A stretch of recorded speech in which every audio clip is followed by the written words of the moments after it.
Hey everyone, welcome back. Whether you're a persuasion strategist, a marketer, or just someone endlessly fascinated by human behavior, you are in for a treat today. We're going on a deep, comprehensive journey into a true classic, an explainer on one of the most vital frameworks in all of psychology, Robert Cialdini's influence. Today, we are literally decoding the hidden mechanics of human compliance. We're going to uncover those hidden scripts of human persuasion and figure out exactly why top negotiators and marketers can so effortlessly get people to just say yes. Look, be honest with me for a second. Have you ever bought something you absolutely did not need just because it had a giant sales sticker on it? Or maybe you signed some contract that you instantly regretted. Don't worry, you're in good company. Actually, this kind of thing happens in nature all the time. There is this famously funny study involving a mother turkey. Now, mother turkeys are fiercely protective, right? And their natural mortal enemy is the polecat. Usually, she would attack a stuffed polecat on sight. But when researchers put a tiny speaker inside that stuffed enemy, a speaker that just played the cheap sound of a baby turkey, the mother actually cuddled it. No way, right? But that single sound completely hijacked her brain. So Cialdini calls this the click-whirr response. Think of it like an old-school cassette tape. The tape clicks in, and the automatic behavior just whirs out. It's basically our brain's autopilot software. You see, in our crazy, information-saturated world, we simply don't have the time or the mental bandwidth to evaluate every single decision from scratch. So we rely on these mental shortcuts or heuristics just to survive the day. But here's the catch. When skilled persuaders learn how to trigger these shortcuts, your compliance becomes almost inevitable. So here is our roadmap for today's explainer. We'll kick things off with Section 1, the click-whirr response. Then we'll move into Section 2, reciprocation, consistency, and proof, followed by Section 3, liking, authority, and scarcity. After that, it's Section 4, the power of persuasion, and finally, Section 5, defending against manipulation. All right, let's dive right into Section 1, the click-whirr response, the brain's autopilot. To really see how these automatic triggers are exploited out in the wild, you've got to hear this story about an Arizona jewelry store. The owner had this display case of high-quality turquoise jewelry that just would not sell. Out of pure frustration, she left a scribbled note for her clerk to just cut the price in half so they could clear the inventory. Well, the clerk completely misread the note and accidentally doubled the price instead. When the owner came back a few days later, the entire display was totally sold out at twice the original price. Why on earth did that happen? Well, the tourists didn't know anything about gemstones, so they defaulted to an automatic shortcut: expensive equals good. That high price tag was the trigger feature that literally whirred out the buying response.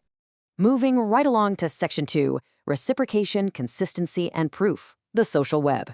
Let's start with reciprocation. This is a deeply ingrained evolutionary rule that says we absolutely have to repay what another person gives us. Back in the 1970s, the Hare Krishna Society brilliantly weaponized this in airports. Before even asking for a dime, a member would walk up and press a flower into a traveler's hand, absolutely refusing to take it back. Even if the traveler thought the flower was annoying and tossed it in the nearest trash can 10 seconds later, the psychological burden of receiving that unprompted gift was already there. It forced thousands of people to open their wallets and donate just to relieve that massive internal debt. So the crazy thing is, this feeling of debt can be entirely engineered. Persuasion experts use this wild tactic called the rejection then retreat technique, or the door in the face. Here's how it works. Step 1, you make a massive request that you know for a fact is going to get rejected. Step 2, you retreat to your smaller, real request. To the person you're asking, your retreat feels like this really genuine, gracious concession.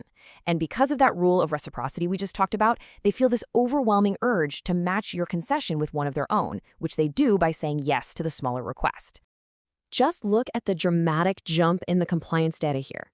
Researchers went up to college students and asked them to chaperone juvenile delinquents on a single-day trip to the zoo. A straightforward, direct ask got a 17% compliance rate. Not great. But when researchers first asked those students for a massive 2-year volunteer commitment, which, shocker, every single student immediately rejected, and then retreated to asking about the single zoo trip, compliance skyrocketed to 50%. Simply asking for that absurd 2-year commitment first literally tripled their success rate for the exact same afternoon trip. Okay, next up is our intense internal drive for commitment and consistency. Once we make a choice, we feel massive personal pressure to make sure our future behavior aligns with that first stance. And toy companies, they use a brilliant, frankly borderline manipulative conspiracy here. Right before Christmas, they pump out heavy advertising for a highly desirable toy. Kids beg for it, and parents promise to buy it. But here is the trick. The companies intentionally undersupply that exact toy to stores. So parents show up, it's sold out, and they're forced to buy substitute gifts of equal value so there's something under the tree on Christmas morning. Then, come January, the companies start rerunning the ads for the original toy. To maintain their personal coherence and stay consistent with the promise they made back in November, those parents trudge right back out to the store in the freezing cold to buy it anyway. It's genius. Now, building directly on that idea is the foot in the door technique. Step 1, you gain agreement for a completely trivial request. Step 2, you drop the massive, related request later. Cialdini emphasizes that when our commitments are active, public, and freely chosen, like, say, signing a document or putting up a little sign, our minds naturally adjust our internal self-image to match the thing we just did. I mean, check out this staggering data comparison. In a California safe driving study, researchers literally asked homeowners to let them install a massive, wildly ugly drive carefully billboard right on their beautiful front lawns. As you'd expect, only 17% agreed to the direct request. But for the homeowners who had agreed to simply place a tiny 3-inch "Be a Safe Driver" sticker in their front window just 2 weeks prior, a massive 76% accepted the giant, lawn-ruining billboard. Taking that tiny little sticker fundamentally altered their self-concept. They now saw themselves as public-spirited citizens, and they had to stay consistent with that new identity. All right, that brings us to social proof. In ambiguity, the truth is others. When we are uncertain about what to do, we immediately look to the crowd to figure out the correct behavior. Now, this is actually the root of the tragic Genovese effect, or bystander inaction, where crowds fail to help in life-threatening emergencies because everyone is calmly looking at everyone else for a cue, assuming, hey, nobody else is panicking, so there must not be an emergency. On a much lighter note, though, this exact same psychological mechanism is why television producers use fake laugh tracks. The sound of other people laughing acts as a social trigger. It literally tells our brains that a joke is funny, even if the comedy writing is objectively terrible. Okay, let's explore Section 3, liking, authority, and scarcity, the masters of influence. These particular exploits are wild because they completely bypass our logic through manufactured affection. Let's rapidly break down the 4 factors of liking. First, physical attractiveness creates this halo effect where we just automatically assume good-looking people are also incredibly smart and honest. Then there's similarity, which allows persuaders to mirror and match our body language or interests. Compliments, of course, make us automatic suckers for praise. And finally, contact and cooperation build strong bonds. This right here is the entire genius behind those Tupperware home parties. You aren't buying plastic containers from some cold, faceless corporation. You're buying them from your friend who invited you over for snacks. The bond of friendship completely overpowers the product pitch. Now, this graph perfectly illustrates the truly terrifying power of authority. In the famous Milgram obedience experiment, ordinary citizens were told to deliver increasingly severe electric shocks to a learner in the next room every time they got a question wrong.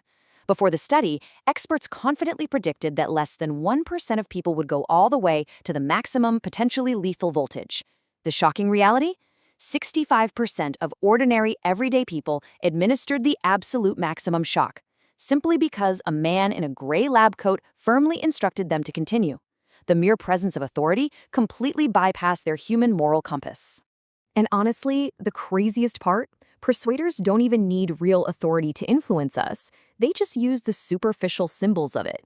We're talking titles like professor or doctor, clothing like a police uniform or a super well-tailored business suit, and trappings like luxury cars or expensive jewelry. These symbols are all it takes to reliably trigger automatic deference, forcing us to yield without a second thought. Then we've got scarcity, the rule of the rare. When opportunities become limited, our freedom of choice is threatened, and suddenly we want those items desperately. There was this rare coin brokerage firm that once massively boosted their sales, and they didn't do it by changing the investment package at all.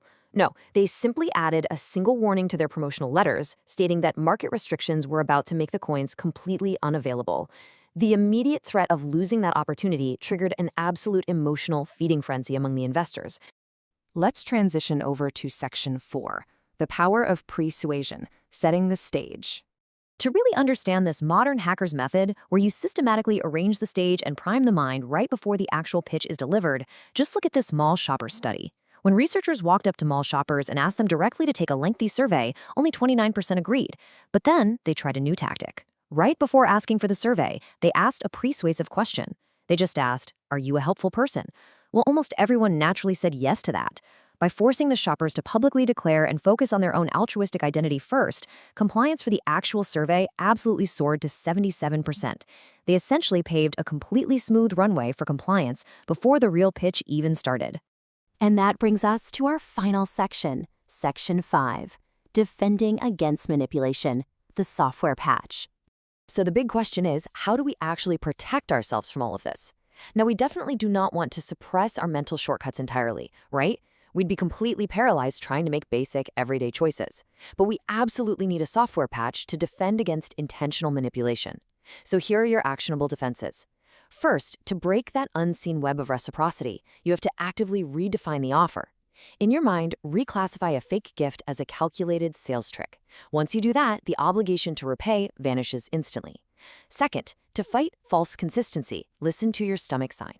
If you feel a literal knot in your gut because you're trapped into agreeing to something you don't want to do, call out the tactic explicitly to the person doing it. Third, when dealing with authority, always evaluate if the person actually possesses real expertise on this specific topic, or if they just look the part. And finally, with social proof, purposefully step back from the crowd and verify if the momentum is real or if it's entirely artificial. I want you to literally lock this specific question into your memory right now. To counter the incredibly powerful rule of liking, you need to ask yourself, would I buy this product at this exact price if it were being offered by a complete stranger? You have to learn to separate your affection for the salesperson from the actual objective merit of the product they're selling you. And to defeat scarcity, you've got to monitor your emotional fog. When you feel that sudden surge of competitive frenzy and this intense panic to buy before time runs out, freeze. Stop what you're doing, step away from the situation, and objectively evaluate whether you actually want the item for its utility or if you just want it because it's running out. So, I'm going to leave you with this final provocative thought. What was your last click-whirr moment? And now that you're armed with this explainer, will you ever fall for it again? Remember, true influence isn't about deception or coercion. It's about ethical alignment with human psychology. By understanding these really deep triggers, you can communicate way more persuasively, guard your own choices wisely, and lead others with absolute integrity. Thank you so much for joining me on this incredibly fun deep dive into the hidden scripts of our minds. Keep learning, stay sharp, and I will see you on the next explainer.